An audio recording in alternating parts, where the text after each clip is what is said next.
जयतु भारतम जयतु संस्कृतम। आप देख रहे हैं आशा सुमन स्टडी चैनल। कैसे हैं स्टूडेंट्स? उम्मीद करता हूं बहुत ही अच्छे ढंग से आप अपने सभी सनातन से जुड़े हुए धर्मों को मनाने की अच्छी तैयारी कर रहे होंगे, बहुत ही अच्छे ढंग से सेलिब्रेशन कर रहे होंगे, मुझे पूरी उम्मीद है। लेकिन साथ ही साथ चूँकि यह बोर्ड का एग्जाम है, इसलिए आपका ध्यान इधर से ना हटे, इसलिए मैं बीच बीच में आपको तंग कर रहा हूँ, आपको वीडियो देखने के लिए प्रोत्साहित कर रहा हूँ। आइए आज जिस चैप्टर को देखेंगे स्टूडेंट्स, वह चैप्टर है एकादशा पाठ। इसके पहले मैं बता दूं कि 10 पाठ ऑलरेडी हम लोगों ने पढ़ लिया है, और उन 10 पाठों में मैं बता दूं आप लोगों को कि 10 पाठों के क्वेश्चन आंसर को भी हमने कर लिया है, भावार्थ को भी समझ लिया है, यानी पूर्ण रूप से क्लियर है। उसमें कहीं कोई इफ बट किंतु परंतु है ही नहीं। आज जिस पाठ को हम लोग पढ़ने जा रहे हो स्टूडेंट्स, वह है एकादशा पाठ, इट मीन्स 11वां पाठ, जिसका नाम है व्याघ्रपथी कथा। आज का जो सेशन होने वाला है वह बहुत ही लाजवाब होने वाला है। क्यों ऐसा कर रहा हूं मैं? क्योंकि यह पाठ एक बाघ और राहगीर की कहानी को बताता है, और यह पाठ में बताएगा कि जब हम अपने जीवन में बड़े होंगे ना, आगे आने वाले समय में जब आप 10वीं से ऊपर जाओगे ना, कहीं बढ़िया अच्छी पढ़ाई वगैरह कर लोगे, कहीं नौकरी करने के लिए जाओगे, तो वहाँ पर अनेक प्रकार के लोग मिलेंगे, या आपके जीवन में बहुत सारे ऐसे लोग मिलेंगे जो आपके साथ बहुत ही चिकनी चुपड़ी बातें तो करेंगे, बहुत चिकनी चुपड़ी बात करेंगे, ऐसा लगेगा उनसे प्यारा, उनसे नज़दीकी, उनसे करीबी कोई है ही नहीं। लेकिन वास्तव में वे आपके साथ छल कर रहे होंगे, वे आपके साथ धोखा कर रहे होंगे। वैसे विश्वासघातियों को पहचानना है, और वैसे विश्वासघाती लोगों से आपको सतर्क रहना है, आपको बच के रहना है। यह पाठ में यह बताएगा। यह पाठ हितोपदेश से लिया गया है, और हितोपदेश का अर्थ होता है हित का उपदेश। हित का अर्थ भलाई होता है, भलाई का उपदेश देने वाला यह ग्रंथ है जिसके बारे में हम लोग चर्चा कर रहे हैं। और बात करें भलाई की, तो वह तो कोई ज्ञानी आदमी ही कर सकता है। और ज्ञानी क्या कहा? ज्ञानी को संस्कृत में स्टूडेंट्स पंडित कहते हैं। मेरे कहने का इधर उधर आशय न समझिएगा, मेरे कहने का आशय यह है कि आपसे यदि पूछ दिया जाए कि हितोपदेश के रचनाकार कौन है, आप बताइएगा नारायण पंडित। क्या बताना है? नारायण पंडित। मतलब जिनका अंत में पंडित लगा हो ना, हितोपदेश के रचनाकार मान लीजिएगा। बातें आ रही समझ में स्टूडेंट्स? यानी हितोपदेश के रचनाकार यदि कोई पूछ रहा है, हितोपदेश के रचयिता पूछ रहा है, तो आपको नारायण पंडित बताना है। और इसमें भलाई का उपदेश दिया गया है, अर्थात इस पाठ को पढ़ते हो तो आगे आने वाले समय में आप बुराइयों से बच के रहोगे, और वैसे लोगों को आसानी से पहचानोगे, और वैसे लोगों से दूर रहने का प्रयास करोगे जो वास्तव में आपके बहुत नजदीकी तो दिख रहे हैं, लेकिन आपके साथ धोखा करने का प्रयास कर रहे हैं। और यदि वे धोखा में सफल हो गए तो समझिएगा आपको जीवन में बहुत पीछे धकेल देंगे। और यदि आप उन पर विजय प्राप्त कर लिए तो फिर उनके जैसे कितने भी लोग आए आपके जीवन में ना, आपको कोई धूल नहीं चटा पाएगा, यह मेरा विश्वास है। लेकिन उसके पहले इस पाठ को ध्यान से सुनना समझना आवश्यक है आपके लिए। देखते हैं। करें स्टूडेंट्स, व्याघ्र का अर्थ होता है बाघ, पथिक का अर्थ होता है राही, बटोही, राहगीर, जो भी कह लो। यह कथा है, कथा का अर्थ कहानी होता है। यह एक ऐसी कहानी है जिसमें एक बाघ भी है और एक राहगीर है, और दोनों के बीच में संवाद चलेगा, बातचीत होगी, और तब हमें पता चलेगा कि कैसे वैसे लोगों से हमें सतर्क रहना है। देखिएगा पाठ क्या कर रहा है। करे अयं पाठ नारायण पंडित रचितस्य हितोपदेश नामकस्य नीति कथा ग्रंथस्य मित्रलाभ नामक खंडात संकलितः। दिया गया है कि यह पाठ नारायण पंडित द्वारा रचित हितोपदेश नाम के नीति कथा ग्रंथ के मित्रलाभ नामक खंड से संकलित है। यानी यह पाठ कहाँ से लिया गया है? आप बताओगे हितोपदेश से लिया गया है। हितोपदेश से तो लिया गया है, लेकिन फिर पूछा जाए कि यह कैसा ग्रंथ है, तो आप कहोगे नीति कथा ग्रंथ है। कैसा ग्रंथ है? नीति कथा ग्रंथ है, और उसमें कई खंड दिए गए हैं। आपसे पूछ दिया जाए कि किस खंड से लिया गया है, आपका जवाब होना चाहिए मित्रलाभ नामक खंड से लिया गया है। किस खंड से? मित्रलाभ नामक खंड से लिया गया है। लेकिन पूछा जाए कि इसके रचयिता कौन? अभी मैंने बताया है हितोपदेश के रचनाकार कौन है? नारायण पंडित। कौन है? नारायण पंडित। करे हितोपदेशे बालकानां मनोरंजनाय नीति शिक्षणाय च नाना कथा पशु पक्षी संबद्धा श्राविता। करें ना, हितोपदेश में बच्चों के मनोरंजन के लिए और नैतिक शिक्षा के लिए, यानी नीति युक्त शिक्षा के लिए क्या भिन्न भिन्न प्रकार की कथाएं या अनेक कथाएं पशु पक्षियों से संबंधित सुनाई गई हैं। यानी हितोपदेश में बहुत सी कथाएं हैं जो किस लिए हैं? तो या तो बच्चों के मनोरंजन के लिए है, या फिर नैतिक शिक्षा प्रदान करने के लिए है। और नैतिक शिक्षा आपके जीवन में बड़ा अनमोल होता है स्टूडेंट्स। नैतिक और व्यावहारिक ज्ञान नहीं है तो इस किताबी कीड़ा बनने से कोई लाभ मुझे दिखता नहीं है। इसलिए मैं यह नहीं कह रहा कि पुस्तक को आप छोड़ दीजिए, पुस्तक को पढ़ना है, पुस्तक से बहुत चीज़ें निकालनी है, हमें पुस्तक से बहुत सी चीज़ें सीखनी है, लेकिन इसके साथ साथ नैतिक और व्यावहारिक ज्ञान का होना तो अति आवश्यक है, जो इस पाठ में पढ़ने और सुनने को मिलेगा। कह रहे प्रस्तुत कथायाम, प्रस्तुत कथा में, कौन सी प्रस्तुत कथा, वहीं व्याघ्रपथी कथा की चर्चा की जा रही है। प्रस्तुत कथायाम लोभस्य दुष्परिणाम प्रकटितः, इसमें अब हम लोग को पढ़ना है कि लोभ का फायदा है या नुकसान है। कह रहे दुष्परिणाम, परिणाम नहीं कहा, खराब परिणाम प्रकट किया गया है। कह रहे ना प्रस्तुत कथा में, यानी इस कथा में लोभ के बुरे परिणामों को प्रकट किया गया है। यानी लोभ का जो परिणाम होगा ना, जो रिजल्ट होगा, वह कभी भी अच्छा नहीं हो सकता। स्टूडेंट्स आगे देखेंगे, कह रहे पशु पक्षी कथानां मूल्यं मानवानां शिक्षार्थं प्रभुतं भवति इति एतादृशीभिः कथाभिः ज्ञायते। करें ना पशु पक्षी कथानां मूल्यं, पशु पक्षियों से संबंधित कथाओं के, कहानियों के मूल्य हैं। क्या मूल्य हैं? तो करें कि मानवानां शिक्षार्थं, मनुष्यों के शिक्षा के लिए प्रभुतं भवति, महत्वपूर्ण होते हैं। इन पशु पक्षी से संबंधित कथाओं का प्रयोजन यह होता है कि मनुष्यों को उससे सीख मिले, उससे सीखें। क्यों? क्योंकि इसमें बताया गया है कि देखिएगा, अभी हम लोग पढ़ेंगे, बाघ संस्कृत बोल रहा है। इसका मतलब यह नहीं कि बाघ संस्कृत बोल रहा है, बल्कि बाघ के द्वारा यह बताने का प्रयास किया गया है कि जब बाघ ऐसी घटना कर सकता है व्यक्ति के साथ, लोभ दे सकता है और लोभ में फंसकर वह व्यक्ति अपने जीवन को ही अर्पित कर दे रहा है, तो फिर हम तो भाई मनुष्य हैं, हमें कितनी समझदारी से काम लेना होगा, यह हमको और आपको समझना ही चाहिए। वही चीज दिया गया है स्टूडेंट्स, पशु पक्षियों से संबंधित कहानियों का मूल्य मनुष्यों के शिक्षा के लिए महत्वपूर्ण होता है। इति एतादृशीभिः कथा विज्ञायते, इस प्रकार की कहानियों के द्वारा जाना जाता है। अब हम लोग शुरू करेंगे इस कहानी को। यह कहानी मूल रूप से अब शुरू हो रही है, देखिएगा। करे कश्चित् वृद्ध व्याघ्रः स्नातः कुशहस्तः सरस्तीरे ब्रूते। कोई बूढ़ा बाघ है, लेकिन कैसा है? बूढ़ा बाघ है। पूछा जा सकता है कि पथिक के साथ कैसे बाघ की चर्चा हुई, युवावस्था के बाघ की, वृद्ध व्याघ्र की, ऐसे करके ऑप्शन दिया जा सकता है। वृद्ध व्याघ्र आपको ध्यान में रखना है। कोई बूढ़ा बाघ स्नान करके हाथ में कुश को धारण करके तालाब के किनारे बोल रहा था। हाथों में क्या लिया है? कुशा लिया हुआ है। कहाँ बोला है? तालाब के किनारे बोल रहा है। ये ऐसे टॉपिक्स हैं, ये ऐसी बातें हैं जो आपके ऑब्जेक्टिव के लिए बड़ी महत्वपूर्ण हो जाती हैं, ध्यान रखिएगा। क्या बोल रहा है जी? भोः भोः पांथा इदं सुवर्ण कंकणं गृह्यताम। हे राहियों, हे राहगीरों, यह सोने का कंगन ले जाओ। क्या दे रहा है? सोने का कंगन। कौन दे रहा है? बाघ दे रहा है। बाघ इतना दानी हो गया है कि वह सोने का कंगन राह चलते हुए लोगों को बुला बुला के दे रहा है। अंदाजा लगाओ, सतर्क रहना है स्टूडेंट्स, बाघ देने लगे तो सतर्क रहना। करे ततो लोभाकृष्टेन केनचित पांथेन आलोचितम। 3 शब्द हैं। केनचित यहाँ पर टूट जाएगा, तो में हलंत लग जाएगा। पांथेन न तक आएगा, आ उधर चला जाएगा, आलोचितम। केनचित पांथेन आलोचितम। फिर इसमें भी देखिएगा, भाग्येन एतत् संभवति, भाग्येन एतत् संभवति। फिर ये भी देखिएगा स्टूडेंट्स, किंतु अस्मिन् आत्मसंदेह, किंतु अस्मिन् आत्मसंदेह। इसमें भी 2 शब्द हैं, प्रवृत्ति धन न, प्रवृत्ति धन न। ऐसे करके बहुत सारे शब्द दिख रहे हैं जिसमें 2 या 3 शब्द दिए गए हैं। उनको खंड खंड करके जब अर्थ निकालिएगा, बढ़िया से अर्थ निकलेगा। देखते हैं। कह रहे तब लोभ के वशीभूत होकर, लोभ से आकृष्ट होकर। लालच आज तक किसी को छोड़ा है क्या? आपके मन में भी लालच आ रहा होगा, ओहो हो, मेरा भी 100 में 95 आ जाता ना, मज़ा आ जाता, 90 आ जाता ना, मज़ा आ जाता। ये सब ख्याली पुलाव है, सभी लोग पकाते हैं, शायद हमने भी पकाया हो क्या, लेकिन नहीं, उसके लिए मेहनत की आवश्यकता होती है। आप अपने मन से पूछिएगा कि आप उतना मेहनत कर रहे हो? मेहनत कर रहे हो तो कहीं लिख लेना उतना आएगा, लेकिन मेहनत नहीं कर रहे हो, आराम से सो रहे हो, बातों ही बातों में टाल रहे हो, तब तो फिर आप अपने साथ नाइंसाफी कर रहे हो। कर रहे तब लोभ से आकृष्ट होकर किसी राही के द्वारा पांथेन का अर्थ राही के द्वारा, किसी राही के द्वारा सोचा गया, सोचा जा रहा है। क्या सोचा जा रहा है? करे ना भाग्येन एतत् संभवति, भाग्य से ही यह संभव होता है। बूढ़ा बाघ सोने का कंगन दे रहा है, ये बेचारा सोच रहा है कि तो भाग्य से मिलता है जी, शायद मेरा भाग्य है, सौभाग्य है जो इतना बढ़िया कंगन वो बेचारा घूम के दे रहा है, राहगीरों को बांट रहा है, ले ही लेना चाहिए। लोभ में पड़ा हुआ है, लेकिन कह रहा है किंतु अस्मिन् आत्मसंदेहे प्रवृत्तिर्न विधेया। कह रहा है ना, किंतु इसमें आत्मसंदेह है। क्या है? आत्मसंदेह है, मतलब नुकसान तो उठाना पड़ सकता है। प्रवृत्तिर्न विधेया, ऐसी प्रवृत्ति, ऐसा कार्य नहीं करना चाहिए।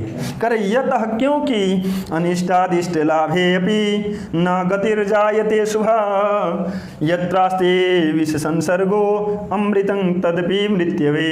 बड़ा बढ़िया वचन कह रहा है। बहुत सुंदर युक्ति कह रहा है, लेकिन क्या यह युक्ति ज़्यादा देर तक काम करेगा, ये तो समय बताएगा। लेकिन अभी इस उक्ति का अर्थ पढ़ते हैं हम लोग, श्लोक का अर्थ पढ़ते हैं। करे अनिष्टादिष्ट लाभेपि, अनिष्ट कार्य में लाभ होने पर भी, अनिष्ट का अर्थ होता है खराब, बुरा, बुरे कार्य में लाभ होने पर भी कभी कभी हम लोग को भी लग जाता है अरे यार इतना ये ऐसे कर ही लेना चाहिए। नहीं, यदि बुरा है थोड़ा सोचिएगा, पहले सोचिएगा, बिगड़ जाने के बाद फिर आप क्या करिएगा, पहले सोचिएगा। करें अनिष्ट कार्य में लाभ होने पर भी नहीं गतिर जायते शुभा, गति यानी परिणाम शुभ होता है न लगा हुआ है, उसका परिणाम सुंदर नहीं होता है। यानी अनिष्ट कार्य में लाभ दिखने पर भी, लाभ होने पर भी उसका परिणाम, उसकी गति सुंदर नहीं होती है, शुभ नहीं होती है। बात तो बढ़िया कहा है। दूसरी लाइन देखेंगे, यत्रास्ते विष संसर्गो मृतं तदपि मृत्युवे, करें ना जिस प्रकार विष के संसर्ग में अमृत आ जाए, विष के संसर्ग में, विष से आदमी क्या होता है, मर जाता है, और अमृत से व्यक्ति अमर हो जाता है। लेकिन संसर्ग की बात की जा रही है कि विष के संसर्ग में अमृत आ जाए ना, तब भी वह क्या करती है, मृत्यु ही प्रदान करती है। अर्थात जिस प्रकार विष के संसर्ग में आने पर भी अमृत क्या करती है, मृत्यु को ही प्रदान करती है, उसी प्रकार अनिष्ट कार्यों में लाभ दिखाई दे रहा है, लेकिन उसका परिणाम कभी भी सही नहीं हो सकता, सुंदर नहीं हो सकता। आगे देखते हैं स्टूडेंट्स, बात तो बढ़िया कहा है, इस बातों पर कितने देर तक वह रुक पाता है ये देखना है। करे किंतु सर्वत्रार्थार्जने प्रवृत्ति संदेह एवं, इसको तोड़ेंगे हम लोग, सर्वत्र अर्थार्जने, सर्वत्र अर्थार्जने करना, लेकिन सब जगह अर्थ के उपार्जन वाले कार्य में संदेह ही है। क्या कह रहा है कि जहां भी आपको लाभ कमाना हो, जहां भी आपको अर्थ का उपार्जन करना हो, वहां पर संदेह आ ही जाता है। ये बेचारा भी सोच रहा है कि ना, पहले कहा कि इसमें तो आत्मसंदेह है जी, ऐसा कार्य नहीं करना चाहिए, बड़ा बढ़िया उसको अलग कर रहा था, बड़ा बढ़िया श्लोक भी सुनाया, लेकिन बाद में क्या कर रहा है, अरे यार जहां भी अर्थ के उपार्जन की बात करेंगे ना, धन कमाने वाली बात करेंगे, उसमें संदेह तो आ ही जाता है, मेहनत तो करना ही पड़ता है, रिस्क तो उठाना ही पड़ता है, रिस्क उठाने जा रहे हैं साहब। करे तत् निरूपयामी, तोड़ेंगे, तन्निरूपयामी है ना, तत् निरूपयामी तावत, तब तक मैं उसका निरूपण करता हूँ, उसके बारे में सोचता हूँ, चिंतन मनन करता हूँ। क्या सोचता है, प्रकाशं ब्रूते, वह बोलता है, यानी वह राही बोलता है, कुत्र तव कंकणम, तुम्हारा कंगन कहाँ है, किससे कह रहा है, बाघ से। प्रश्न पूछा जा सकता है, कुत्र तव कंकणम किसने कहा, तो पथिक ने कहा। लेकिन पथिक ने किससे कहा, ऐसा प्रश्न कह दे तो आपको ध्यान रखना है, बूढ़े बाघ ने कहा। प्रकाशं ब्रूते, उसने बोला, कुत्र तव कंकणम, तुम्हारा कंगन कहाँ है। व्याघ्रो हस्तंग प्रसार्य दर्शति, बाघ हाथ फैला कर, अरे देखो ना भाई है हाथ में, हम झूठ बोल रहे हैं का। ध्यान रखिएगा स्टूडेंट्स, जो आपके साथ घात करने वाले होते हैं ना, बड़ी ओवर कॉन्फिडेंस के साथ बोलते हैं। क्यों, क्योंकि आपको उन्हें विश्वास में लेना है, विश्वास के लिए तो जरूरी है, तुरंत हाथ फैलाता है, दिखाता है। फिर क्या कर रहा है, पांथ अवदत, राही बोला, राहगीर बोला, कथं मारात्मके त्वयि विश्वास, तुम्हारे ऊपर हे हिंसक जीव कैसे विश्वास कर लूं, हे हिंसक जीव, मारात्मक, हे हत्यारे, अय हत्यारे, तुम्हारे ऊपर कैसे विश्वास कर लूं। मतलब तुम हिंसक पशु हो, कब हमारे ऊपर घात कर दो, हमला कर दो, नहीं कहा जा सकता, तो तुम तो हिंसक हो, तुम्हारे ऊपर हम विश्वास कैसे करें। व्याघ्र उवाच, बाघ बोला, बाघ कह रहा है, उसको अपने विश्वास में लेना है। श्रृणु रे पांथ, सुनो रे राही, आराम से बोलना है ना, हम दे रहे हैं तभी हम आराम से बोलेंगे तो फंस जाएंगे, समझ में आ जाएगा कि ना ना गड़बड़ है। करे सुनो रे राही, क्या करे आगे, प्रागे व यौवन दशायाम अति दुर्वृत्त आसम, यौवन दशायाम सप्तमी का एक वचन, अति दुर्वृत्त आसम, कह रहा है ना, व्याघ्र वाच, बाघ बोला, श्रृणु रे पांथ, सुनो रे राही, प्रागेव, प्राक धन एवं प्रागेव, प्राक का अर्थ पहले, एवं मीन्स ही, यौवन दशायाम यानी युवावस्था में, अति दुर्वृत्त आसम, बहुत ही दुराचारी था। अनेक गो मानुषाणां वधान में पुत्रा मृता दाराश्च, दाराह धन च दाराश्च, करे ना कि अनेक गायों और मनुष्यों के वध से, अनेक गायों और मनुष्यों के वध से, वधात धन में हो जाएगा, वधात धन में, पंचमी का एक वचन, वध से यानी मारने से, अनेक गायों और मनुष्यों के मारने से, वध से मेरे पुत्र और पत्नी मर गए। पत्नी और पुत्र क्या हुए, मर गए। क्यों मर गए, क्योंकि उसके पहले मैंने बहुत से गायों और मनुष्यों का वध किया था, उन सबको मार के खाया था, और उसका परिणाम आया कि मेरे पुत्र और पत्नी दोनों के दोनों मर गए। वंशहीनश्चाहम, वंशहीन धन च धन अहम, 3 शब्द हैं, वंशहीन धन च धन अहम। कह रहा है बेचारा बूढ़ा बाघ कह रहा है कि और मैं वंशहीन हो गया, यानी मेरे पास पुत्र नहीं है, पत्नी नहीं है, मैं तभी से वंशहीन हूँ। आगे क्या कहता है इसके बाद देखेंगे। आइए स्टूडेंट्स देखते हैं आगे। ततः केनचित धार्मिकेण अहम आदिष्टः, 3-4 शब्द हैं, ध्यान से सुनिएगा। केनचित धन धार्मिकेण धन अहम धन आदिष्टः, कारण तब किसी धार्मिक व्यक्ति के द्वारा मैं उपदेशित किया गया, अर्थात किसी धार्मिक व्यक्ति ने मुझे उपदेश दिया। किसको? बाघ को। फिर कह क्या रहा है? दान धर्मादिकं चरतु भवान, आप दान और धर्म आदि का आचरण करो, आप दान और धर्म का आदि का आचरण करो। कौन कह रहा है? बाघ कह रहा है ना कि जब मैं वंशहीन हो गया, मेरी पत्नी और पुत्र मर गए, तो उस समय किसी धार्मिक व्यक्ति के द्वारा मुझे उपदेश दिया गया। उपदेश क्या दिया जाता है कि आप धर्म और दान का आचरण करो। फिर आगे क्या कह रहा है?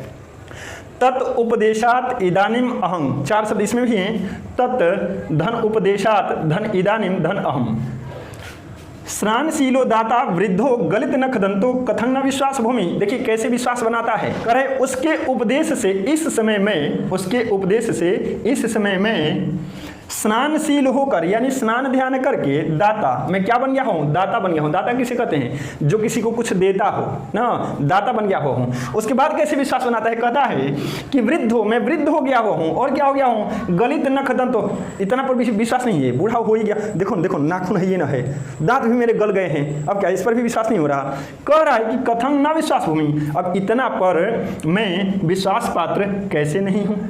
मतलब मेरे ऊपर विश्वास किया जा सकता है। क्या क्या चीज़ बताता है? करे कि उसके उपदेश से मैंने क्या किया? मैं स्नानशील होकर के दाता बना हुआ हूँ, हाथ में आप सोने का कंगन देख ही रहे हो।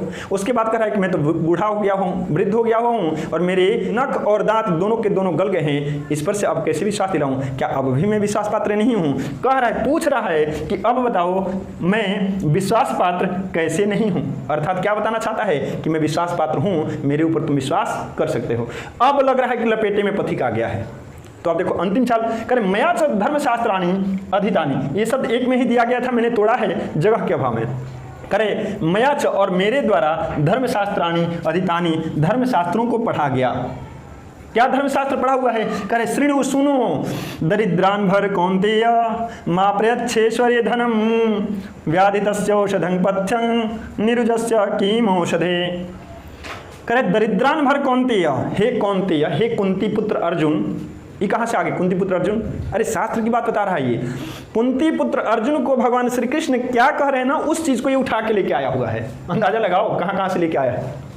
कह रहे दरिद्रान भर कौन्तेय, हे कौन्तेय दरिद्रों का भरण पोषण करो, अर्थात गरीबों का भरण पोषण करो। जो उस लायक नहीं है ना, जो दरिद्र हैं, जो गरीब हैं, जो निर्धन है, उनका भरण पोषण करो, यानी दान उन्हें देके आप कृतार्थ हो जाओ। फिर क्या कह रहा है? माँ प्रयच्छेश्वरे धनम, प्रयच्छ दे दो, माँ नहीं ईश्वरे, मतलब धनी व्यक्ति को धनम धन, यानी धनी व्यक्ति को धन मत दो। रोक रहा है, किसको दो? दरिद्रों का भरण पोषण करो, और क्या करो? तो ईश्वर यानी धनशील व्यक्ति को, धनवान व्यक्ति को धन मत दो। अभी और कुछ कह रहा है, कह रहे भाई ऐसा क्यों, ऐसा क्यों? उदाहरण दे रहा है, कितना बढ़िया उदाहरण। व्याधि तस्य औषधं पथ्यं, पथ्य की आवश्यकता किसको किसको है? जो व्याधि युक्त है, अर्थात रोगी व्यक्ति को दवा की आवश्यकता है। औषधि किसको चाहिए? जो व्याधि युक्त है, यानी जो रोगी व्यक्ति है ना, उसके लिए दवा पथ्य का काम करेगी, उसके लिए दवा उस रोग से मुक्त करने का काम करेगी। निरुजस्य किम औषध है, किम धन औषध है। निरोगी व्यक्ति को दवा भला क्या करेगी? तो दवा किसको दो? जो रोगी हो, और उसी तरह अपना दान किसे दो? जो गरीब हो। धनी व्यक्ति को दान मत दो। कहाँ? शास्त्रों की बात बता रहा है। कौन बता रहा है? बाघ बता रहा है। किससे बता रहा है? पथिक से। क्यों? क्योंकि पथिक को अपने बस में करना है। फिर कह रहा है अन्यच, अभी इतना पर भी विश्वास नहीं हुआ जी, अभी और सुनो ना, दूसरा सुनो, कितना लेकर के आया सोचो। कराए दातव्यमेति यद्दानं दीयते नोपकारिणे देशे काले च पात्रे च तद्दानं सात्विकं विदुः। करे सात्विक दान करो, सात्विक दान। सात्विक दान किसे बता रहा है? देखिएगा, करे दातव्यम देना चाहिए, यद दानम जो दान, दान देना चाहिए। किसे? दीयते नोपकारिणे, जिसे देने पर उपकार हो सके। अच्छा तो भलाई किसके देने पर होगा? जो दान लेने वाला व्यक्ति हो, यदि उस दान का फायदा उठा रहा है, उस धन से कुछ कर रहा है, उसकी आवश्यकता उसको है ना, तो आपको ज़्यादा फायदा होगा, क्योंकि आपने उपकार जिसे किया जाना है ना, उसके ऊपर आपने उपकार किया है। भरे पूरे व्यक्ति को आपने नहीं दिया है, आपने किसी दरिद्र को दिया है, गरीब को दिया है। वही कह रहा है कि जो दान ना देने पर उपकार प्राप्त हो, भलाई प्राप्त हो, भलाई हो, मेरे द्वारा दान देने से भलाई हो, तो उसे क्या दातव्यम, वही दान देना चाहिए, वैसा ही दान देना चाहिए। करे देशे काले च पात्रे च, एक उसमें शर्त जोड़ रहा है, कहना ना देशे काले च पात्रे च, अर्थात उत्तम देश में, उत्तम समय में, काले काले मीन्स समय में, उत्तम समय में और उत्तम व्यक्ति को दिया गया दान क्या होता है? सात्विकं विदुः, सात्विक दान बताया गया है। तद्दान, वह दान सात्विकं, सात्विक विदुः बताया गया है। कौन दान? देशे काले च पात्रे च, यानी सही समय पर, सही जगह पर। देशे का मतलब पूरे भारतवर्ष, पाकिस्तान और रूस, चाइना नहीं बताया जा रहा है, यानी उचित स्थान पर उचित व्यक्ति को उचित समय में दिया गया दान ही सात्विक दान बताया गया है। इसलिए तो मैं तुमको दे रहा हूं, आओ जल्दी ले जाओ भाई, कितना हम समझाएं तुमको। फिर कह रहा है तदत्र सरसि स्नात्वा सुवर्ण कंकणं गृहाण। अब लग रहा है इतना उपदेश के बाद ना, अब यह पथिक भ्रमजाल में फंस गया है। लोहा गर्म हो तो पीटने का मजा अलग है, उसी तरह यह भ्रमजाल में पथिक फंस गया है। अब यदि हम तुरंत इससे अपना काम करवा लेना, खूब आसानी से कर लेगा। कह रहा है तदत्र सरसि स्नात्वा, तब क्या करो? तालाब में स्नान करके सुवर्ण कंकणं गृहाण, सोने का कंगन ले जाओ। अरे ले जाओ भाई, कितना हम तुमको समझाएं। ततो यावदसो तद्वचः प्रतीतो लोभात्सरा स्नातुं प्रविशति तावन महापंके निमग्नः पलायितुम अक्षमः। तोड़ेंगे कुछ शब्दों को। तावत धन महापंके, तावत धन महापंके, पलायितुम धन अक्षमः, पलायितुम धन अक्षमः। कर है ना तद्वचः प्रतीतो, उसके वचन को मानकर वह जब तक लोभ के वशीभूत होकर स्नातुं प्रविष्टि, यानी स्नान करने के लिए प्रवेश करता है, यानी उस तालाब में प्रवेश करता है। कैसे? तो उसके वचन में क्या हो गया? फंस गया है, उसके वचन को मान लिया है। मान करके क्या करता है? लोभ के वशीभूत होकर स्नान करने के लिए प्रवेश करता है। तावत महापंके निमग्न, तब महाकीचड़ में, महादलदल में निमग्न फंस जाता है। इतना फंस जाता है, पलायितुम अक्षमः, भागने में भी असमर्थ हो जाता है। ध्यान रखिएगा स्टूडेंट्स, कीचड़, दलदल की चर्चा चल रही है, और दलदल में जब आप फंसिएगा ना, तो उसमें जितना आप निकलने का प्रयास करते हैं, उसमें उतना ही धंसते जाते हैं, नीचे की तरफ गड़ते जाते हैं। इसलिए वैसी परिस्थिति में थोड़े धैर्य के साथ काम करना चाहिए। यदि कोई आपके जान पहचान का व्यक्ति बाहर खड़ा हो ना, तो उससे कहना चाहिए कुछ लताएं फेंको, कुछ रस्सियां फेंको, उस रस्सी को पकड़ो, और धीरे धीरे वो व्यक्ति जब अपनी तरफ खींचेगा तो आप बाहर निकलोगे। लेकिन आप जितना उसमें से निकलने का प्रयास करोगे स्वतः खुद से, कि कोई आपको हेल्प न कर रहा हो, तो जितना प्रयास करोगे निकलने का, उतना ही उसमें फंसते जाओगे। बेचारा फंस गया है। कर पलायितुम अक्षमा, भागने में भी क्या है? अक्षम, असमर्थ है।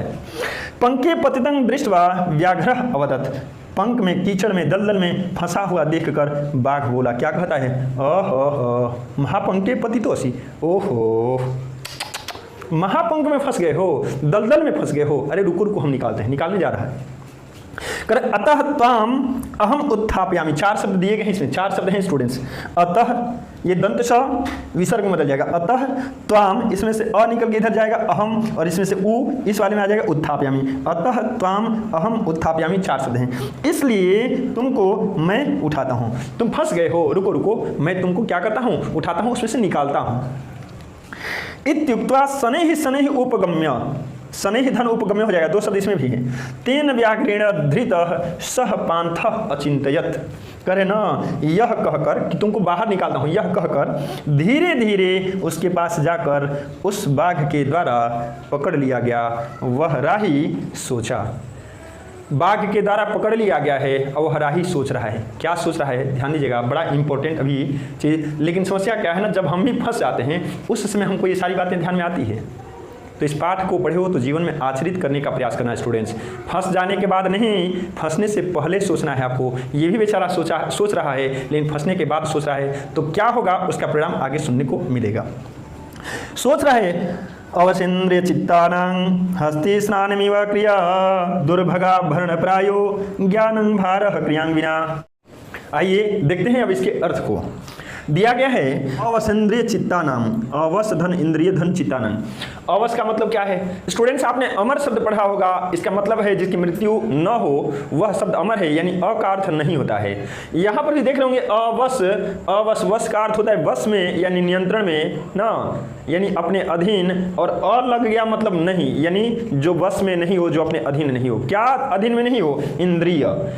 स्टूडेंट्स ध्यान में रखिएगा, हमारे शरीर में 5 कर्मेंद्रियां और 5 ज्ञानेंद्रियां होती हैं, यानी कुल इंद्रियों की संख्या है 10। लेकिन कह रहा है ना कि इंद्रियां जब अपने वश में न हो, इंद्रियां जब अपने वश में न हो, कैसे? तो चित्तानंद, यानी अपने मन के वश में इंद्रियां न हो, चाहे वह कर्मेंद्रियां हो या ज्ञानेंद्रियां हो, तो क्या होता है? तो कह रहे हैं ना हस्ती स्नान में व क्रिया, तो हमारी क्रियाएं, हमारे कर्म हाथी के स्नान के समान हो जाता है।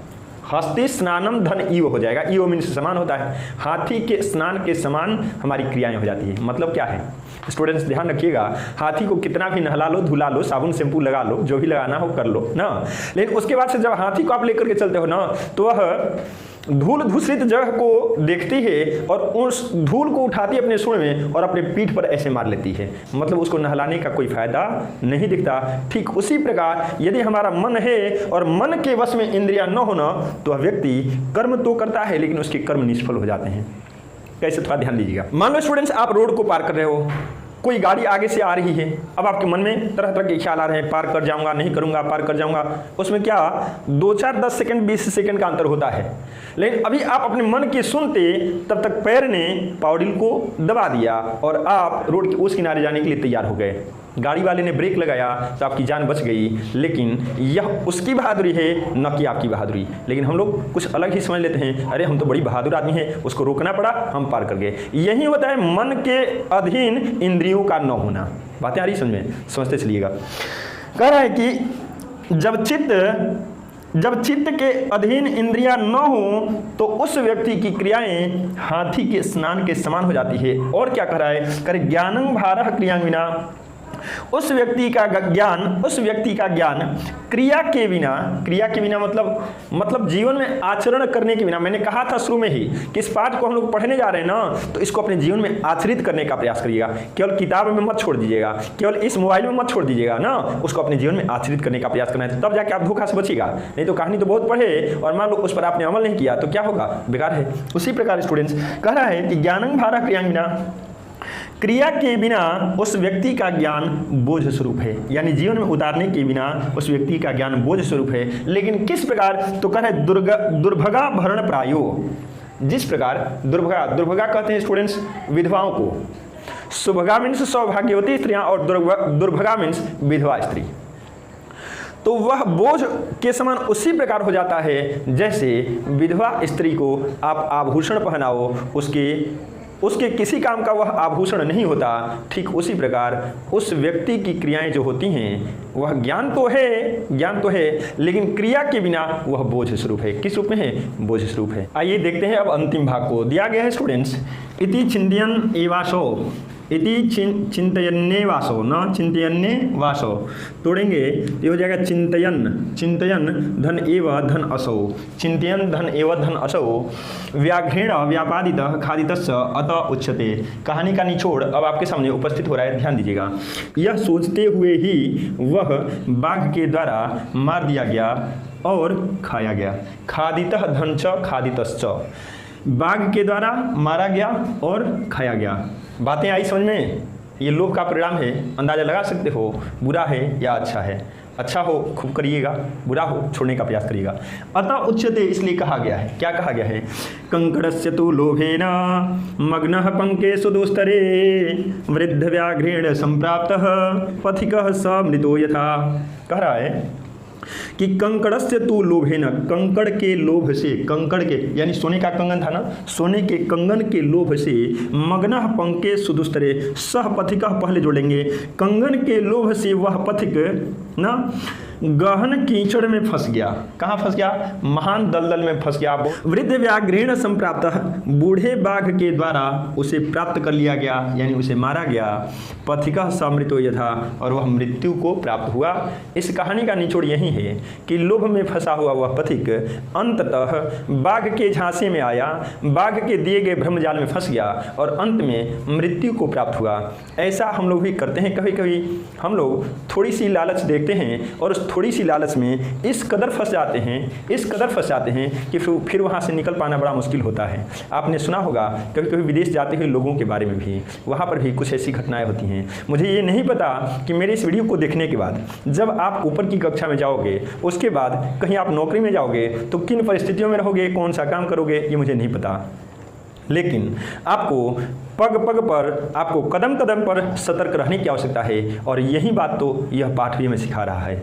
यह पाठ सिखा रहा है कि यदि एक बूढ़े बाघ के झांसे में व्यक्ति आ सकता है, मनुष्य आ सकता है, जो इतना समझदार प्राणी कहा जाता है, तो फिर एक से बढ़कर एक झांसे में डालने वाले लोग आपके और हमारे बीच में विद्यमान हैं। उन लोगों को पहचानने की आवश्यकता है और उन लोगों से दूरी बना के रहने की आवश्यकता है।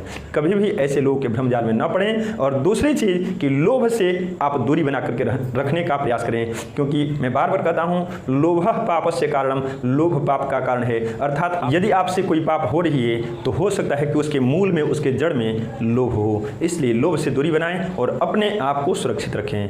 इस पाठ का मूल रूप से यही कहना है कि अपने आप को आप सुरक्षित रखें, क्योंकि आपका जीवन आपके लिए पता नहीं कितना महत्वपूर्ण है, लेकिन आपके परिवार के सदस्यों के लिए बहुत ही महत्वपूर्ण है। इसलिए स्टूडेंट्स, बड़े होने के बाद ही आप अपना ख्याल रखें, आप अपने परिवार के लिए सुरक्षित रहें, यह हमारी कामना है, शुभकामना है कि आप अच्छे अंक इस पाठ से अर्जित भी करें। ठीक है स्टूडेंट्स, मिलेंगे अगली वीडियो में, तब तक के लिए दीजिए अनुमति। जय हिंद दोस्तों।